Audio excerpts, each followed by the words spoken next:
ఈరోజు నేను ఏ మాత్రం కూడా వాళ్ళ పేరు తీసుకోకపోయినా మీరు వారికి అవకాశం ఇచ్చిండ్రు.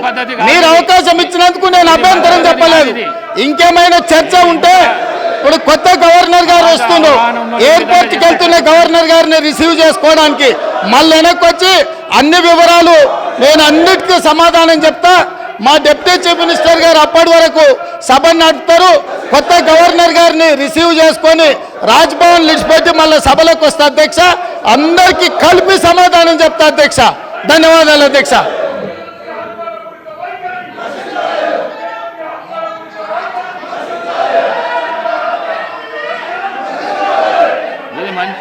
ఈ పద్ధతి మంచిది కాదు.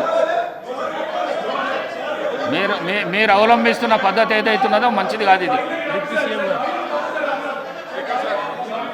మీరు మీ సీట్లలో పోతే మీరు ఏం అడుగుతా చేస్తా అంటున్నా. నేను మీ సీట్లలో పోతే నేను ఏదంటే చేస్తా అంటున్నా. మేడం గారు మీ సీట్లలో పోతే నేను ఏదంటే చేస్తా అంటున్నా. మీరు ఎందుకు రెచ్చగొడుతుండ్రు వాళ్ళను? ఎందుకు రెచ్చగొడుతుండ్రు? రెచ్చగొట్టుడైనా మన పని.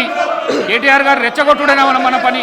2 గంటల అవకాశం ఇచ్చిన నేను మీకు ప్రతిపక్షంగా 2 అవర్స్ అవకాశం ఇచ్చిన. మీరు కూర్చోండి. మీ మాట వింటాను. కూర్చోండి. మీకు రెస్పెక్ట్ చేస్తున్నా, మీకు గౌరవం ఇస్తున్నా, మీకు గౌరవం ఇచ్చి చెప్తున్నా. కూర్చోండి. మీకు రెస్పెక్ట్.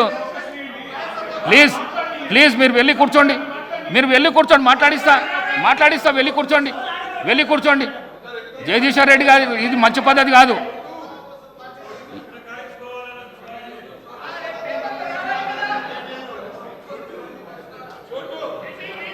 జగదీశ్వర్ రెడ్డి గారు కూర్చోండి మీ ప్లేస్లో.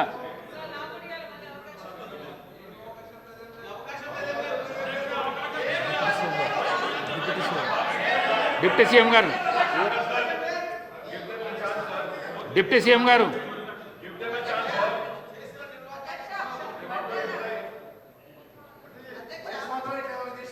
సీఎం గారు మాట్లాడినాక మేడం గారు మీకు ఇస్తాం. మీరు కూర్చోండి అధ్యక్ష. 1 మినిట్ మాట్లాడతా. కూర్చోండి. ఓపిక లేకపోతే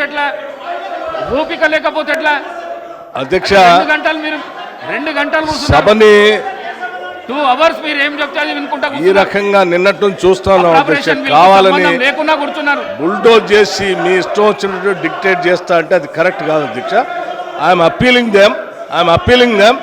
ప్లీజ్ నేను అప్పీల్ చేస్తాను. దయచేసి కూర్చోండి. నేను మాట్లాడిన తర్వాత కావాలంటే మళ్ళీ సత్యేంద్ర రెడ్డి గారికో వారికో మైక్ ఇద్దరు గారు దయచేసి కూర్చోవాలండి అధ్యక్ష. Please I'm appealing them. Please దయచేసి కూర్చోండి.